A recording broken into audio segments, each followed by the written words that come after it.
नमस्कार साथियों। आप सबके लिए हर हफ्ते की तरीके इस वीक में भी मैं 5 ऐसे ब्रेकआउट स्टॉक लेकर आया हूं जो अभी मार्केट नेगेटिव में भी अच्छा खासा अगर थोड़ा सा भी पॉजिटिव आता तो ये स्टॉक आपको बहुत तगड़ा मूव देते हुए दिखेंगे। अब बात कर लेते हैं वो स्टॉक कौन कौन से हैं। तो जो लोग हमारे चैनल पर नए हैं चैनल को सब्सक्राइब कर लेते, क्योंकि आप लोग बहुत सारे लोग देखते हो लेकिन चैनल को सब्सक्राइब नहीं करते हो, तो मेरे भाई सब्सक्राइब जरूर करें। अब बात कर लेते हैं पहला स्टॉक का। तो मेरा पहला स्टॉक जो है अपोलो हॉस्पिटल।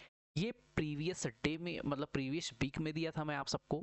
मैंने स्पेशली बोला था कि यहाँ से एक यहाँ क्लोजिंग किया था, तो मैंने बोला था कि एक अपसाइड मोमेंटम देखने को मिल सकता है। आप यहाँ से देख सकते हो एक फर्स्ट क्लास आपको मोमेंटम देखने को मिला है, मतलब 7200 से 7600 लगभग 450 पॉइंट का मोमेंटम ऑलरेडी हो चुका है।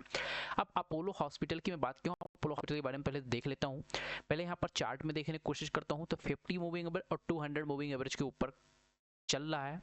यहाँ पर बात करते हैं थोड़ा सा पी के अनुसार, तो यहाँ पी देखोगे लगभग 45 का पी चल रहा है हॉस्पिटल के किस में।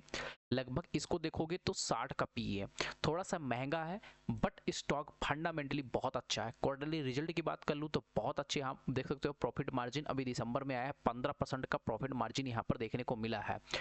ठीक है, ईयरली हम बात करने की कोशिश करूं तो ईयरली अभी आप देख सकते हो कि बहुत अच्छा प्रॉफिट यहां पर आपको देखने को मिल रहा है 1800 करोड़ के आसपास का।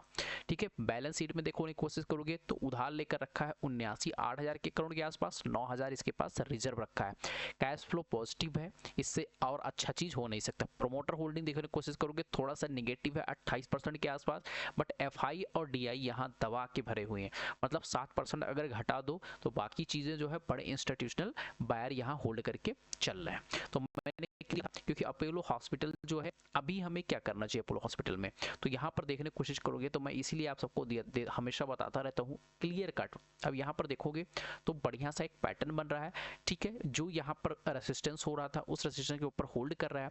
अगर यहाँ ग्रीन कैंडल बना दिया, अगर इसके ऊपर सस्टेन कर जाता है आने वाले इसी वीक में आपको 8,000 रुपए के आसपास यहाँ पर देखने को मिल सकता है। लगभग 6 से 7% के आसपास का रिटर्न, 8% का रिटर्न आपको देखने को मिल सकता है एक दो वीक मोमेंट। ठीक है, दूसरे स्टॉक की अगर मैं बात करने की कोशिश करता हूं तो दूसरा स्टॉक हमारे लिए आ रहा है यूनो मिंदा। ऑटो सेक्टर का बहुत तगड़ा जो है कंपोनेंट वगैरह बनाता है, अपना दबदबा रखता है स्टॉक में। तो यूनो मिंदा को मैं 4-5 दिन से ट्रैक कर रहा हूँ और बता भी रहा हूँ। यूनोमिंदा के आप फंडामेंटल एनालिसिस कर लेते हैं यूनोमिंदा क्या बोल रहा है। तो यूनोमिंदा पहले नंबर यहाँ पर देख सकते हो प्रोमोटर होल्डिंग 68% के आसपास है, मतलब 94% बड़े इंस्टीट्यूशनल बायर होल्ड कर रहे हैं।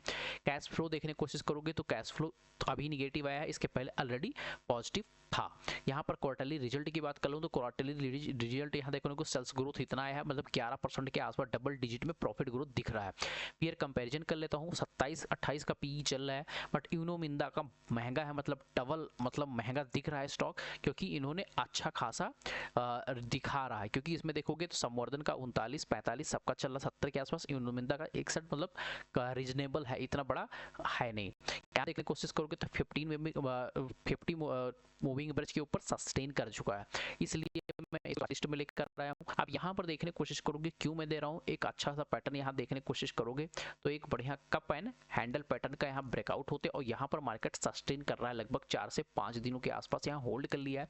अगर यहाँ से निकलता है तो 1350 फिर 1400, इसके ऊपर निकलता है तो आपको 1500 तक का भी टारगेट देखने को मिल सकता है। और ये पड़े जो गोल्डमैन सैच जो है ये बुलिस हैं, इन्होंने ब्रोकर फर्म कंपनियों ने 1500 का भी टारगेट दिया है मेरे मुताबिक। ठीक है, अगले स्टॉक की अगर मैं बात कर लेता हूँ कि अगला स्टॉक कौन सा है, तो अगला स्टॉक आरबीएल बैंक।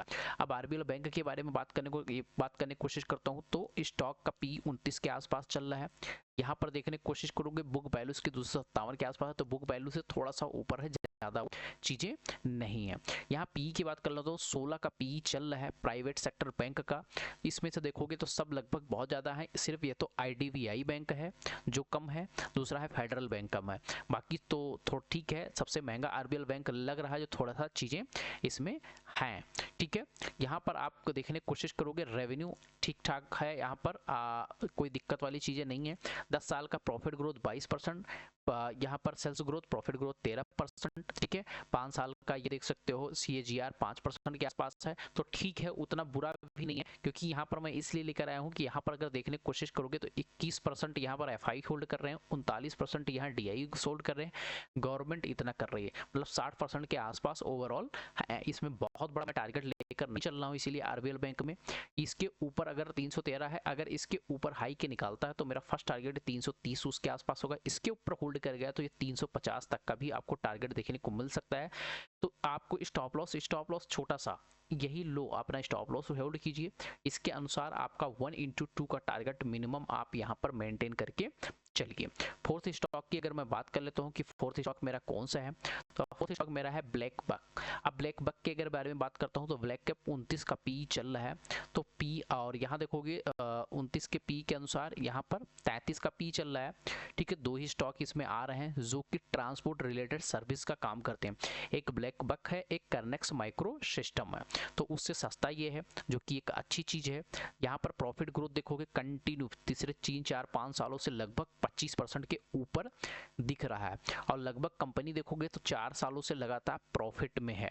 तो इससे अच्छी चीजें आपको नहीं दिख सकती हैं। प्रॉफिट मतलब कंपनी अभी जो आया है मार्च 25 में, तो मार्च 26 में 379 करोड़ के आसपास पॉजिटिव आने का है।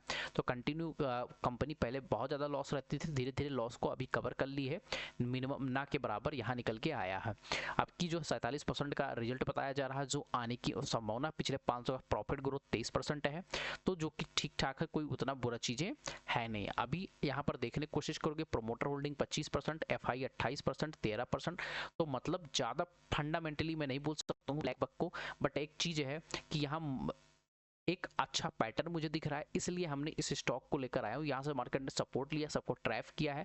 अभी क्या कर रहा है मार्केट, यहाँ पर होल्ड कर रहा है लगभग 5 से 7 दिनों से 8 दिनों से। अगर 650 का लेवल निकालता है तो आपको 700 से लेकर 750 का लेवल देखने को मिल सकता है, क्योंकि यहीं से मल्टीपल टाइम यहाँ पर प्रॉफिट बुकिंग देखने को मिली है, तो हो सकता है यहाँ से प्रॉफिट बुकिंग आपको देखने को मिल सकता है। तो आपको यहाँ ज़्यादा बड़ा नहीं, 1:1 का रिस्क रिवार्ड रेशियो यहाँ देखने को हमें मेरे हिसाब से मिल रहा है, तो इसको आप लेकर चल सकते हो।